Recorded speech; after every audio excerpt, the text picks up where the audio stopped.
Welcome to the PRC podcast. இன்றைக்கி நம்ம கூட யார் இருக்காங்க அப்படின்னா, நம்ம ஒரு டென்டிஸ்ட் கூட எடுக்க போகிறோம். அவர் என்னோட க்ளோஸ் ஃப்ரெண்டு டாக்டர் மணிகண்டன் சொல்லிட்டு நம்ம அவரை வெல்கம் பண்ணிடலாம். Hi sir. Hi doctor Vishnu. Hi.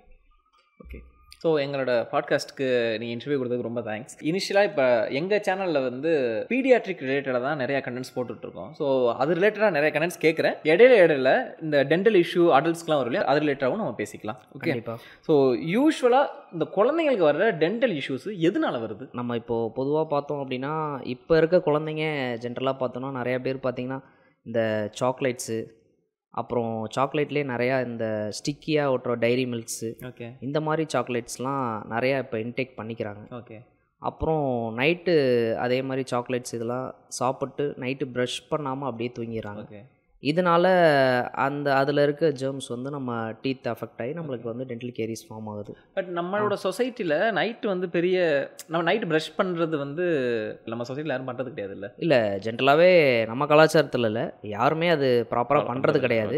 நாங்கள் டென்டிஸ்ட் மட்டும்தான் சொல்லிட்டு இருக்கோம் ப்ராப்பராக 2 times ப்ரஷ் பண்ணணுன்ட்டு. இவ்வளோ நாள் நம்ம ஜென்ரேஷன் தான் ஃபாலோ பண்ணல. அட்லீஸ்ட் இனிமேல் இருக்க ஜென்ரேஷன் ஃபாலோ பண்ணாங்க அப்படின்னா அது கொஞ்சம் ஓரல் ஹெல்த்தை மெயின்டைன் பண்ணுறதுக்கு பெட்டராக இருக்கும். ஓகே, அதனால் ப்ராப்பர் ப்ரஷிங் நைட் டைமில் பண்ணுறது it's good for maintaining the oral health. Okay, so next question என்ன அப்படின்னா, அந்த தம் சக்கிங் வந்து குழந்தையோட டீத்தையும் சரி முகத்தையும் சரி எந்த அளவுக்கு அது பாழாக்குது? தம் சக்கிங்கிற ஹேபிட் பார்த்தீங்க அப்படின்னா, எதனால ஒரு குழந்தைங்க முதல்ல ஸ்டார்ட் பண்ணுவாங்க மெயினாக அப்படின்னா, அவங்களுக்கு வந்து பால் சுரக்கிறது, அவங்களுக்கு வந்து அந்த சக் பண்ணுறது வந்து கொஞ்சம் கரெக்டாக பண்ண முடியல அப்படின்னா அவங்க வந்து தம்பை யூஸ் பண்ணி அந்த சக்கிங்கை இது பண்ணிப்பாங்க. ஓகே, அந்த டைமில் இப்போது நம்ம பேரண்ட்ஸ் என்ன பண்ணுவோம் அப்படின்னா, நம்மளும் அதை கண்டுக்காமல் விட்டுருவோம். ஓகே, பட் அதனால் என்ன பிரச்சனை வருது அப்படின்னா, இனிஷியல் ஸ்டேஜில் அவங்க குழந்தைங்களாக இருக்கப்போ அது எதுவும் பெருசாக தெரிஞ்சுக்காது.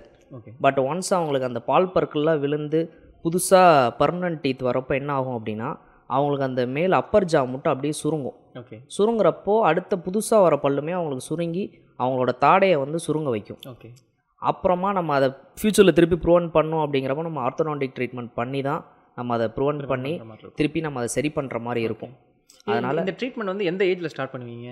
எந்த ட்ரீட்மெண்ட் சொல்கிறீங்க? கிளிப் ட்ரீட்மெண்ட்டா? ஆமாங்க. கிளிப் ட்ரீட்மெண்ட்டை பொறுத்தவரையும் டிபெண்டிங் அப்பான் அந்த குழந்தையோட பல் எப்படி இருக்குது அப்படிங்கிறதுல பார்த்து தான் நாங்கள் பண்ணுவோம். ஆனால் இனிஷியலாக ஒரு 8 வயசுலேருந்தே இப்போலாம் பண்ணிகிட்ருக்காங்க. ஓகே, ஆனால் ப்ராப்பராக நம்ம பண்ணுறது பார்த்திங்கன்னா, ஒரு அந்த பால் பற்கள்லாம் விழுந்து புதுசாக ஃப்ரெஷ்ஷாக புதுப்பல் வரப்போ நம்ம பண்ணோம் அப்படின்னா அது இன்னும் கொஞ்சம் குழந்தைங்களுக்கு பெனிஃபிட்டாக இருக்கும். ஏன்னா நீங்கள் பால் பற்கள் இருக்கிறப்பே நம்ம ட்ரீட்மெண்ட் பண்ணோம் அப்படின்னா அது குறைஞ்சது ஒரு 4 to 5 வருஷம் அவங்க அந்த கிளிப் ட்ரீட்மெண்ட் பண்ணிகிட்டு இருக்க மாதிரி இருக்கும். ஒன்ஸ் அந்த பெர்மனன்ட் டீத் வந்ததுக்கப்புறம் பண்ணோம் அப்படின்னா அங்கிட்ட ஒரு 1 to 1.5 இயர்ஸில் நம்ம ட்ரீட்மெண்ட்டை முடிச்சுக்கலாம். இப்போ கிளிப் இல்லாமல் அந்த அட்வான்ஸ் ட்ரீட்மெண்ட்லாம் அந்த இன்வெஸ்ட்லைன் அந்த மாதிரி இருக்குது. இன்வெஸ்ட்லைன் இருக்குது, இப்போ அலைனர்ஸ்லாம் வந்துருச்சு. என்ன ரெண்டுக்கும் என்ன நம்மளுக்கு ஒரே இது அப்படின்னா, குழந்தைங்க அதை இன்வெஸ்ட்லைன் அலைனர்ஸ்லாம் ப்ராப்பராக வியர் பண்ணணும். ஓகே, அவங்க ப்ராப்பராக வியர் பண்ணல, இவங்களே இப்போ அதை யூஸ் பண்ணுறது கிடையாது. ஆமாம், ப்ராப்பராக கழட்டி வச்சிடறாங்கன்னு சொல்லிட்டு. ஏன்னா அதை ப்ராப்பராக வியர் பண்ணாங்க அப்படின்னா உங்களுக்கு ரிசல்ட் கிடைக்கும். ஓகே, இப்போது நம்ம மெட்டல் பிரேசஸ், செராமிக் பிரேசஸ்லாம் போடுறப்போ எல்லாமே நம்ம மேனுவலாக பண்ணுறப்போ ஓகே அது ட்ரீட்மெண்ட் அது வந்து இதாகிறதுக்கு சான்சஸ் கிடையாது. அதனால் இன்வெஸ்ட்லைன் அலைனர்ஸ்லாம் இருக்குது. பட் ஆனால் ப்ராப்பராக வியர் பண்ணாங்க அப்படின்னா ரிசல்ட் கிடைக்கும். ஓகே, உங்களுக்காகவே நான், எனக்கு எல்லாமே நீங்கள் தான்.